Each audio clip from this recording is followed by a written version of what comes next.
प्रथम वर्ष के द्वितीय सेमेस्टर विद्यार्थियों को, पदवी विद्यार्थियों को मैं यहाँ पद परिचय व्याकरण भाग के लिए स्वागत कर लेता हूँ।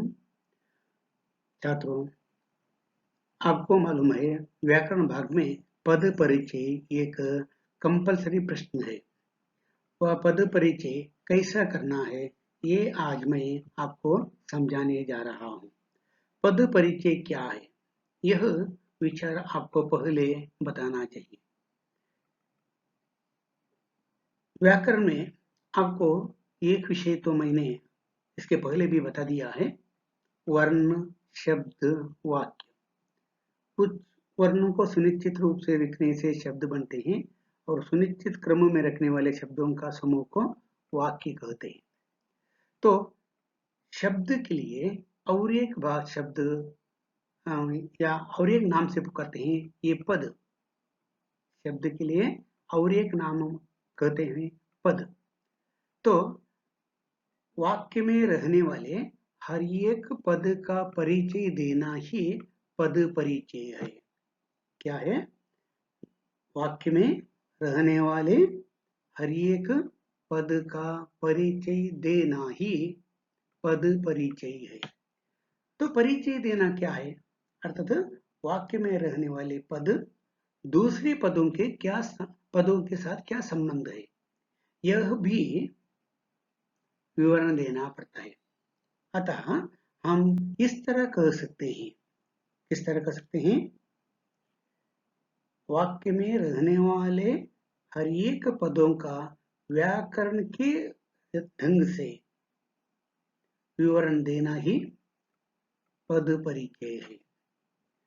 पहले हमें जान लेना चाहिए कि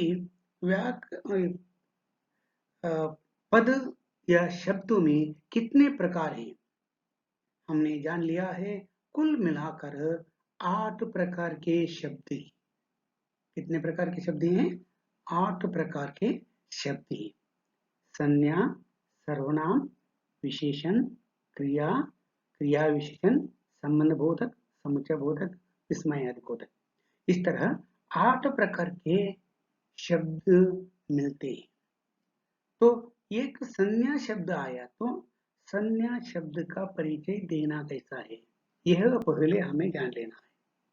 उसी तरह सर्वनाम आया तो उसका परिचय देना कैसा है यह जान लेना। इसी तरह 8 प्रकार के पदों का परिचय देना हमें अनिवार्य है। तो 8 प्रकार के शब्दों को परिचय देना चाहिए, तो हर एक पदों का परिचय कैसा करना है ये पहले जान लेंगे, बाद में एक दो नमूनाओं को हम समझ लेंगे। मैंने यहाँ स्क्रीन में दिया है। पद परिचय का अर्थ है वाक्य में प्रयुक्त पदों, ब्रैकेट में दिया है शब्दों, यही मैंने बता दिया है। व्याकरण में हम शब्द उपयोग करते हैं, पद शब्द का उपयोग बहुत कम करते हैं। तो पदों के संबंध में जानकारी देना यह परिचय उन शब्दों मैंने यहाँ दिया है, संज्ञा, सर्वनाम, विशेषण, क्रिया तथा अव्ययों। अव्यय कौन से हैं? क्रिया विशेषण, संबंध बोधक, समुच्चय बोधक और विस्मय आदि बोधक।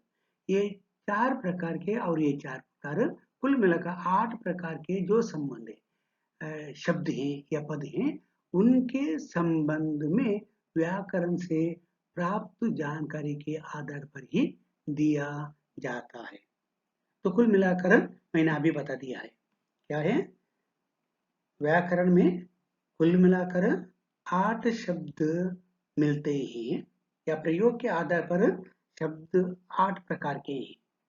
तो 8 प्रकार के जो शब्द हैं उनके व्याकरणबद्ध परिचय देना ही पद परिचय है। पद परिचय के लिए अंग्रेज में एनालिसिस कहते हैं। एनालिसिस स्पेलिंग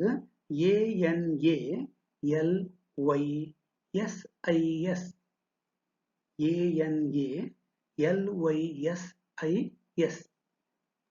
तो एनालिसिस करना है। तो एनालिसिस करना कैसा है देखेंगे। वाक्य में प्रयुक्त पदों का व्याकरण के नियमों के अनुसार परिचय देना पद परिचय कहलाता है। यही मैंने परिभाषा भी दे दी है। क्या है? वाक्य में प्रयुक्त पदों का ವ್ಯಾಕರಣಕ್ಕೆ ನಿಯಮಕ್ಕೆ ಅನುಸಾರ ವ್ಯಾಕರಣದ ನಿಯಮಕ್ಕೆ ಅನುಗುಣವಾಗಿ ಪರಿಚಯ ದೇನಾ ಹಿ ಪದ ಪರಿಚಯ है ಅಂದರೆ ವಾಕ್ಯದಲ್ಲಿ ಪ್ರಯುಕ್ತವಾಗಿರುವ ಅಥವಾ ಉಪಯೋಗಿಸಲ್ಪಡುವಂತಹ ಪ್ರತಿಯೊಂದು ಶಬ್ದದ ವ್ಯಾಕರಣಬದ್ಧವಾಗಿ ಪರಿಚಯ ಕೊಡುವುದೇ ಪದ ಪರಿಚಯ। ಅವರು ಅಥವಾ ಇನ್ನೊಂದು ರೀತಿಯಲ್ಲಿ ನಾವು ಹೇಳೋದಾದ್ರೆ वाक्य में आए हुए किसी शब्द का व्याकरण के नियमों के आधार पर परिचय देना पद परिचय है। ಈ ರೀತಿ ನಾವು ಹೇಳ್ಕೊಳ್ಬಹುದು। इನ್ನು वाक्य के सार्थक पद 8 प्रकार के हैं। मैंने अभी बता दिया है। ये सार्थक पद कौन से हैं? यही संज्ञा सर्वनाम विशेषण क्रिया इत्यादि जो 8 प्रकार सार्थक शब्द माने जाते हैं। क्यों है? उनमें एक अर्थ निकलता है। सार्थक और निरर्थक, निरर्थक कुछ शब्द ही परंतु उनसे कोई अर्थ नहीं निकलता। तो सार्थक शब्द कुल मिलाकर 8 प्रकार के माने जाते हैं। और सबसे पहले हमें वाक्य में प्रयुक्त शब्द या पद का क्या स्थान है यह जानना होता है। अर्थात वाक्य में उस पद का स्थान कौन सा है पहले जान लेना है। देख लिए राम खाना खाता है तो राम शब्द आया है, उसका स्थान कौन सा है? अर्थात वह संज्ञा है या सर्वनाम है या विशेषण है, वह स्थान कौन सा है आपको समझ लेना। अब ತಿಳ್ಕೊಳ್ಬೇಕು। ಈಗ ಸಂಜ್ಞಾ ಅಂತ ಗೊತ್ತಾದ್ರೆ ಮತ್ತೆ ಪರಿಚಯ ಮಾಡ್ಲಿಕ್ಕೆ ಬಹಳ ಸುಲಭ। ಸಂಜ್ಞಾ ಅಂತ ಗೊತ್ತಾಗದೇ ಇದ್ದರೆ परिचय नहीं दे सकते। इसलिए प्रथमतः हमें क्या करना पड़ता है? सबसे पहले हमें वाक्य में प्रयुक्त शब्द या पद का क्या स्थान है, ಯಾವ ಸ್ಥಾನ ಇದೆ ಎಂಬುದನ್ನು ನಾವು ಮೊದಲು ತಿಳ್ಕೊಳ್ಬೇಕು।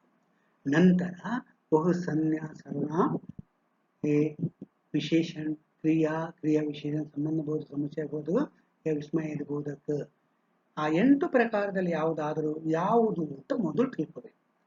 इन 8 प्रकार में से प्रथम हमें जान लेना चाहिए 8 प्रकारों में से किस तरह का वह शब्द है समझ लेना चाहिए।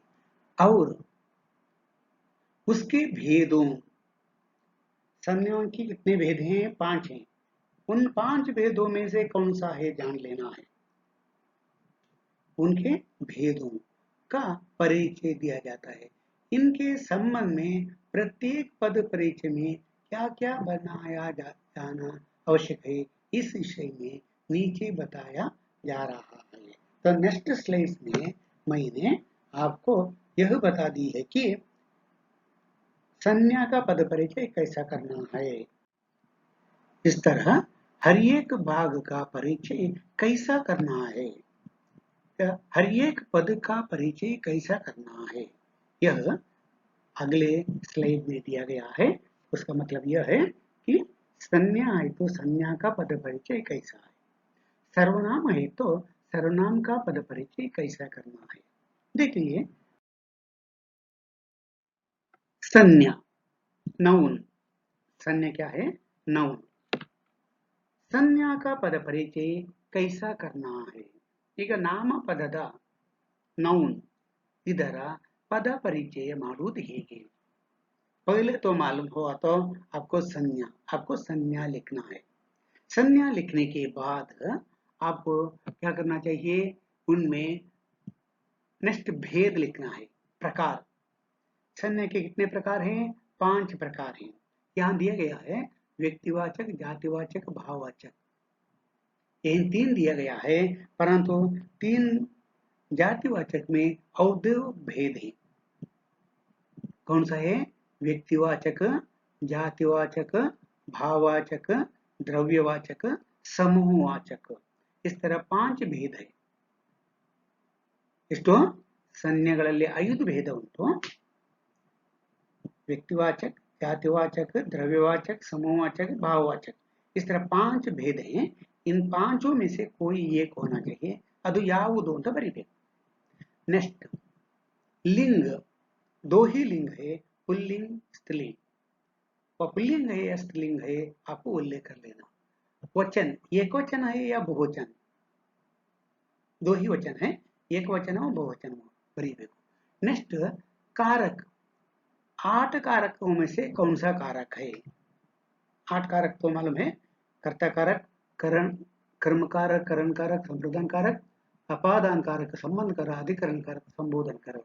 इन 8 प्रकार में से कौन सा है, ಆ 8ರಲ್ಲಿ ಯಾವ ಕಾರಕ ಅಂತ ಹೇಳಬೇಕು.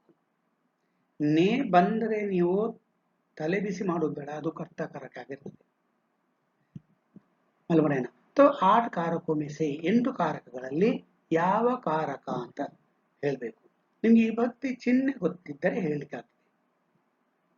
ನೇ ಬಂದ್ರೆ ಕರ್ತಕಾರಕ, ಕೋ ಬಂದ್ರೆ कर्मकारक, से ಬಂದ್ರೆ करणकारक, के लिए ಬಂದ್ರೆ संप्रदान कारक. तो शब्द के साथ चिन्ह कौन सा आया है देख लेना, तो कारक को उल्लेख करना. और नेक्स्ट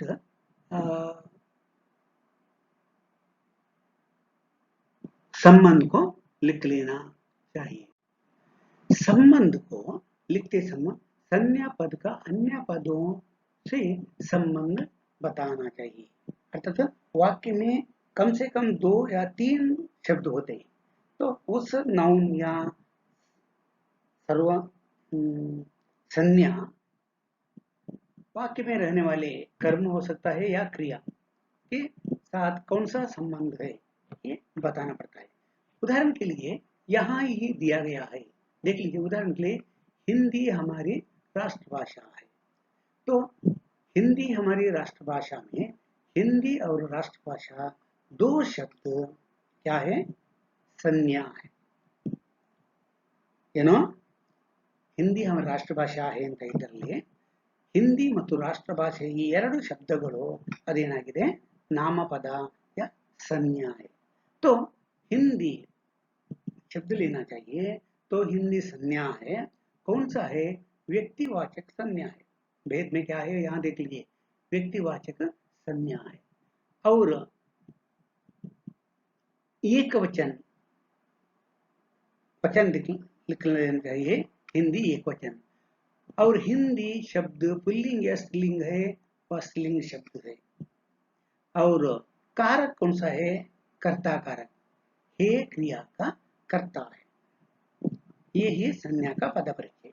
अभी देखो हिंदी पद का परिचय कैसे दिखाया गया है कि व्यक्तिवाचक संज्ञा है, एक वचन और स्त्रीलिंग, कर्ता कारक, हे क्रिया का कर्ता है.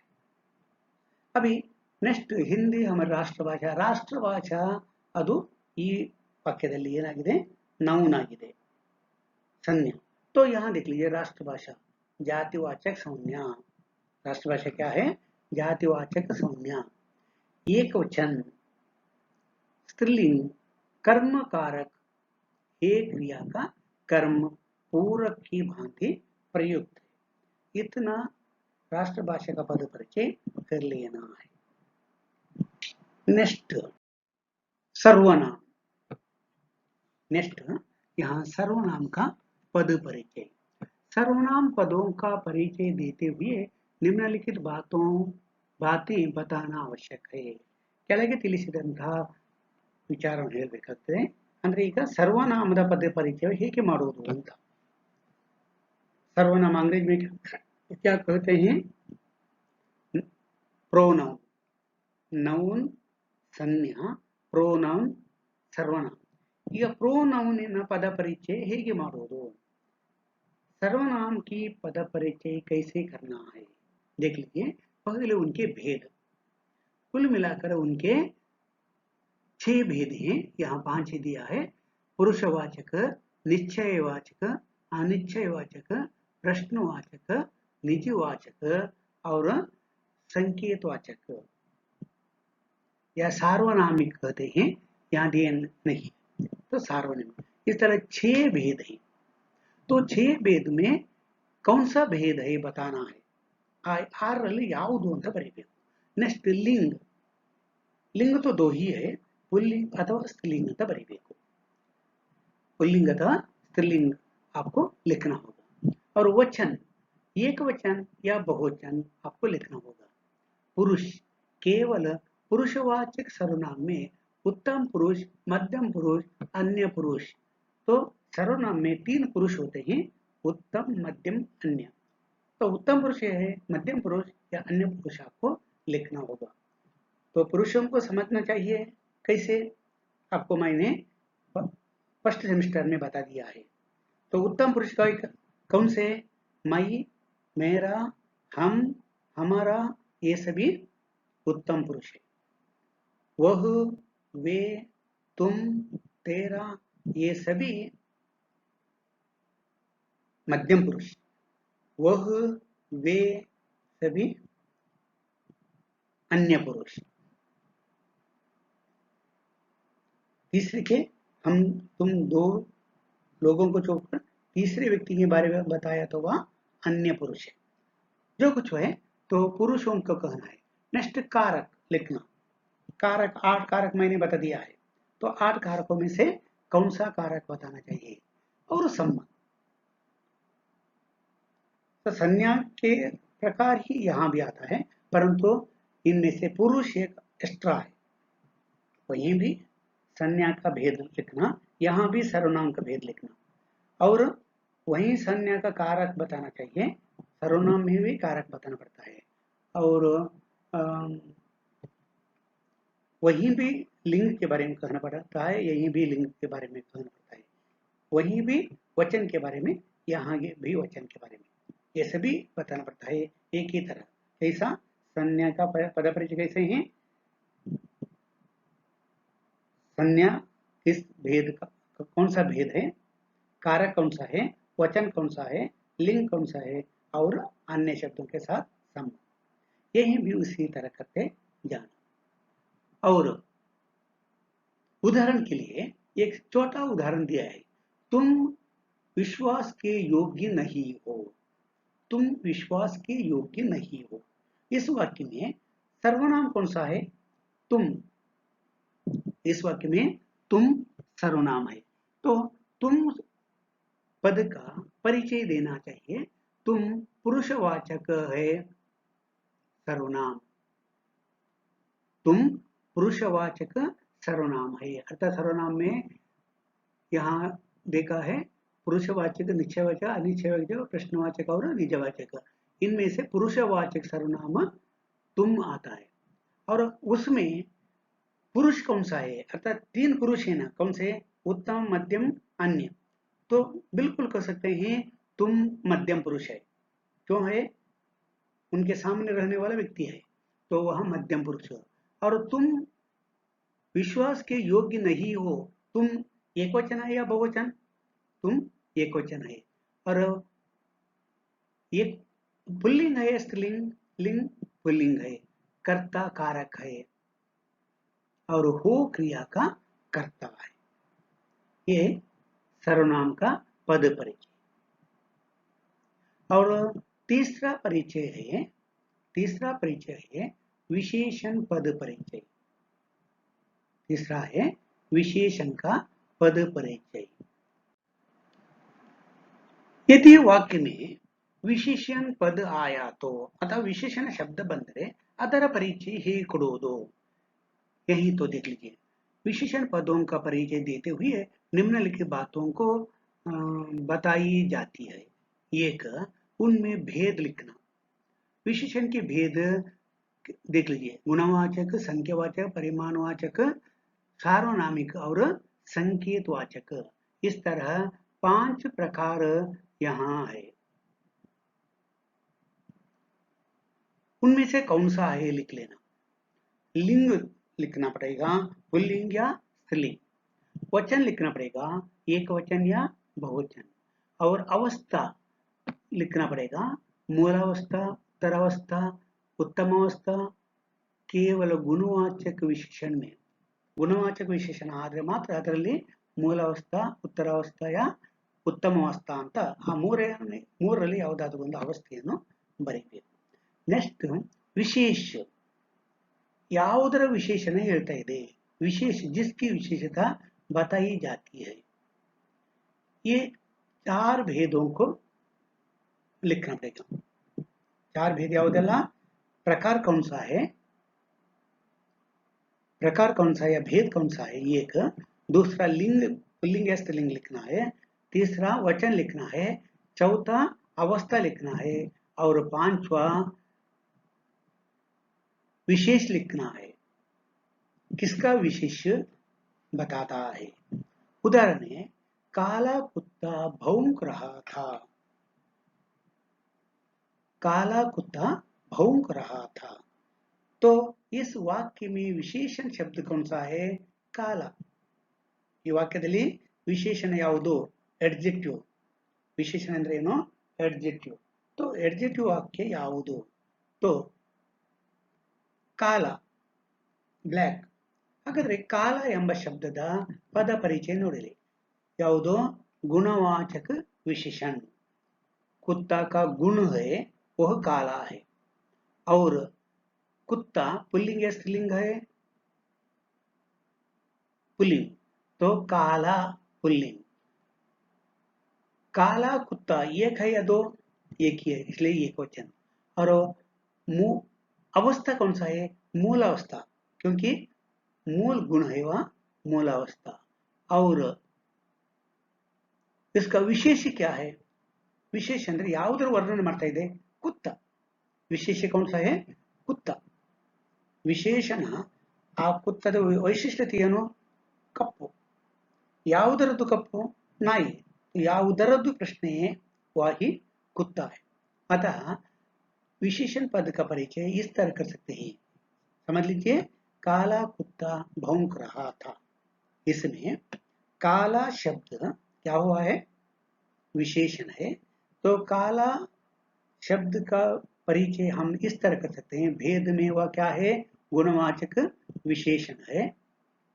और लिंग के रूप में पुल्लिंग है. वचन के रूप में एक वचन है.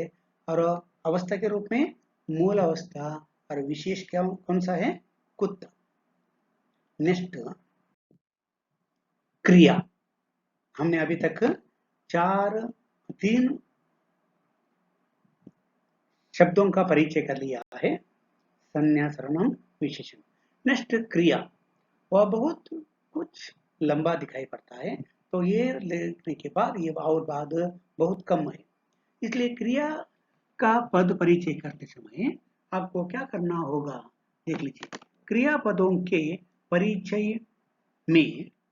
परिचय में निम्नलिखित बातों का उल्लेख किया जाता है. एक, भेद. वह अकर्मक है या सकर्मक है. सकर्मको अकर्मको बरीಬೇಕು. कर्म पद इधर सकर्म, कर्म पद इधर अकर्मक. तो आपको सकर्मक या अकर्मक लिखना पड़ता है. और एक बार वह द्विकर्मक है तो लिखना, प्रेरणार्थक शब्द है तो पूर्वकालिक आदि भेदों को लिखना पड़ेगा. नेक्स्ट काल. क्रिया किस काल में हुई है, वर्तमान काल, भविष्य काल, भूतकाल. इन तीनों में से कोई एक लिखना है. वाच्य, वाच्य लिखना. नेक्स्ट फर्स्ट भेद, सेकंड काल, तीसरा वाच्य. कर्तृवाच्य, कर्मवाच्य, भाववाच्य लिखना. लिंग, पुल्लिंग है, स्त्रीलिंग रूप है. और पुरुष, उत्तम पुरुष, मध्यम पुरुष, अन्य पुरुष. यहाँ भी पुरुष लिखना पड़ता है. वचन, एक वचन, बहुवचन, दोनों में से कोई एक लिखना है. संबंध, अन्य शब्दों से संबंध. उदाहरण के लिए देख लीजिए, इतना लिखना पड़ता है. क्या है, भेद, काल, वाच्य, लिंग, पुरुष, वचन, संबंध. देख लीजिए, मां ने तुरंत बच्चे को उठा लिया. इस वाक्य में क्रियापद कौन सा है, क्रियापद है उठा लिया. उठा लिया. तो उठा लिया शब्द को ले लेना है. वह स्पष्ट भेद लिखना है. सकर्मक या अकर्मक, सकर्मक है. और काल पर लिखना चाहिए, वर्तमान, भूतकाल, भविष्य काल। किस काल में लिखना चाहिए? वह तो उठा लिया भूतकाल, तो हो सका तो सामान्य भूतकाल लिखना है। और वाच्य, कर्तवाच्य, कर्मवाच्य, भाववाच्य, कर्तवाच्य, एकवचन है या बहुवचन है? एकवचन। पुल्लिंग है या स्त्रीलिंग है? पुल्लिंग है। उठा लिया तो पुल्लिंग है।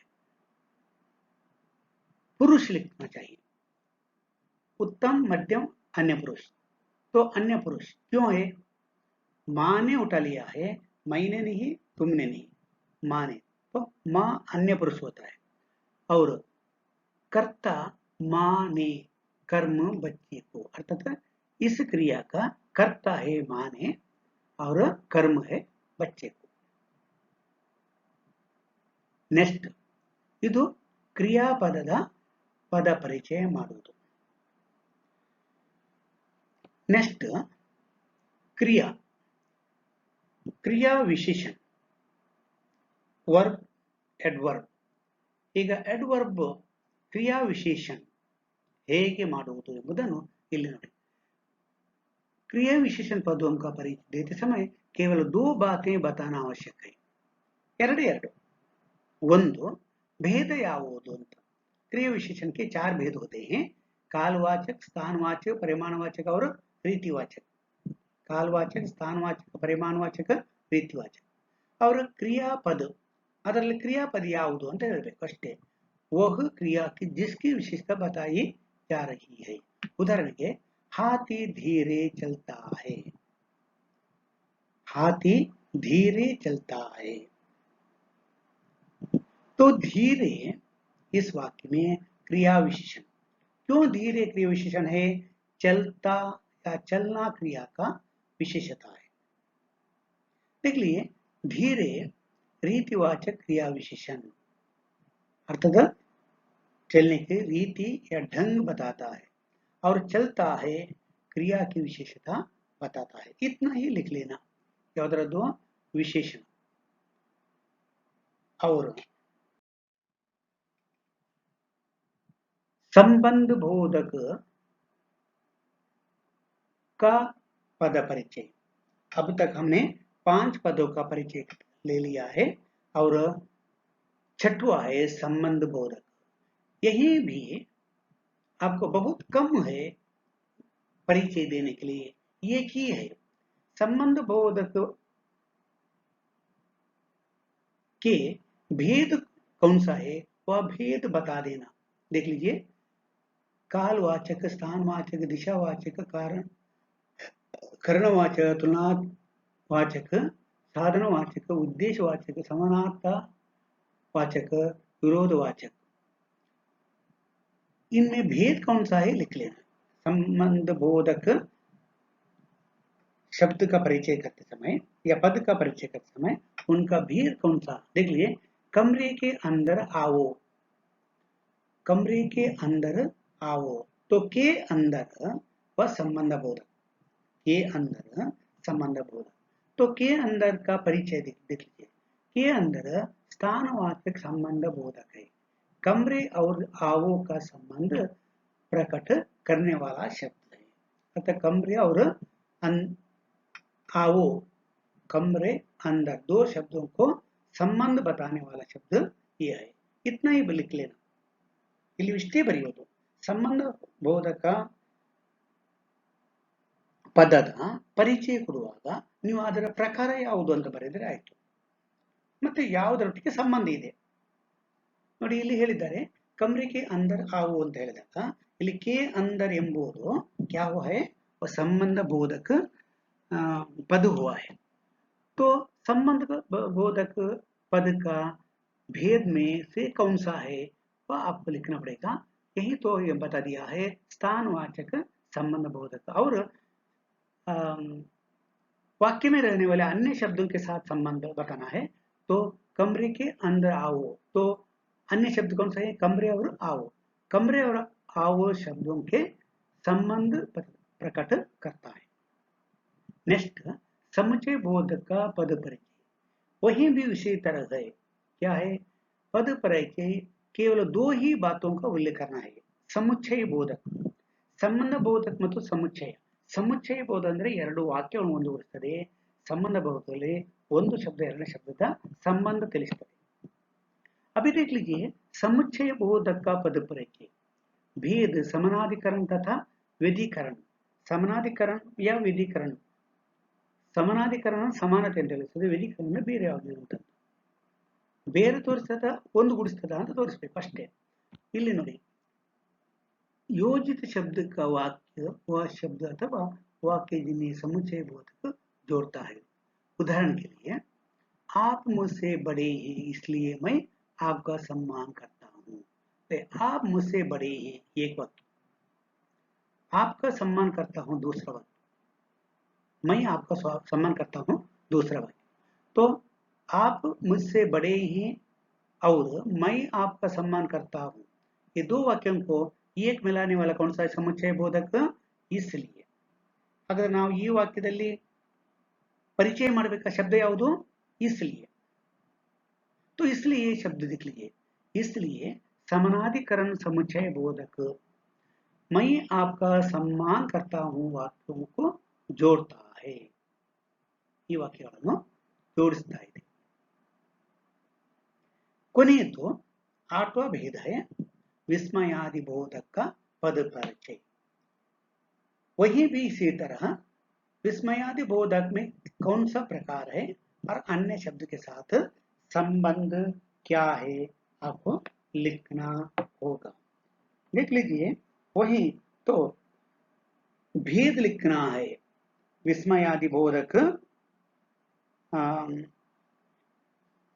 का भेद लिखना पड़ता है. उनमें विस्मयादि बोधक, घृण बोधक, भय बोधक, शोक बोधक, हर्ष बोधक, स्वीकृति बोधक, आशीर्वाद बोधक, इस तरह 8 प्रकार हैं. तो उनमें से कौन सा है लिख लेना. उदाहरण के लिए, अरे आज इतनी जल्दी लौट आए. थोड़े अरे वो विस्मय है, तो अरे शब्द का परिचय देना पड़ता है. विस्मयादि बोधक आश्चर्य सूचक, इतना ही है. विस्मयादि बोधक और विस्मयादि बोधक में आश्चर्य सूचक भेद में आता है. अतः आज हमने इतना तो जानकारी प्राप्त कर ली है. ಇಷ್ಟು ತಿಳ್ಕೊಂಡಿದ್ದೇವೆ. ಏನಂತ ಹೇಳಿದ್ರೆ ಪದ ಪರಿಚಯ ಎಂದರೇನು. पहले मैं 2 वाक्य हिंदी में बोलूंगा और दूसरे बारवा कन्नड़ में बता दूंगा. हिंदी में तो मैं इस तरह कह देता हूं. पद परिचय किसे कहते हैं? वाक्य में रहने वाले हर एक पद का व्याकरणबद्ध परिचय देना पद परिचय कहलाता है. कन्नड़ में चाहिए तो ವಾಕ್ಯದಲ್ಲಿ ಇರುವ ಪ್ರತಿಯೊಂದು ಶಬ್ದದ ಪರಿಚಯ ಕೊಡುವುದೇ ಪದ ಪರಿಚಯ ಎಂದು ಹೇಳಲ್ಪಡುತ್ತದೆ. ಯಾಕೆ ಶಬ್ದ ಪದ, ಹಿಂದಿಯಲ್ಲಿ ಶಬ್ದಕ್ಕೆ ಇನ್ನೊಂದು ಅರ್ಥ ಪದ, ಅದಕ್ಕೆ ಪದ ಪರಿಚಯ ಅಂತ ಹೇಳ್ತಾರೆ. ಕುಲ್ ಮಿಲಾಕರ್ ಹಿಂದಿ में 8 प्रकार के पद हैं. ಹಿಂದಿಯಲ್ಲಿ 8 ಪ್ರಕಾರದ ಪದಗಳು ಇದೆ. ಅದನ್ನು ಸಾರ್ಥಕ ಪದಗಳು ಅಂತ ಹೇಳಿರ್ತಾರೆ. ಅದನ್ನು ಏನು ಹೇಳ್ತಾರೆ? ಸಾರ್ಥಕ ಪದಗಳು ಅಂತ ಹೇಳ್ತಾರೆ. ಯಾವುದೆಲ್ಲ ಹೇಳಿದ್ದೆ ನಾನೀಗ? ಸಂಜ್ಞಾ, ಸರ್ವನಾಮ, ವಿಶೇಷಣ, ಕ್ರಿಯಾ, ಕ್ರಿಯಾ ವಿಶೇಷಣ, ಸಂಬಂಧ ಬೋಧಕ, ಸಮುಚ್ಚಯ ಬೋಧಕ, ವಿಸ್ಮಯಾदि बोधक, ಈ 8 ಪ್ರಕಾರಗಳಿದೆ. 8 प्रकार के पद मिलते हैं.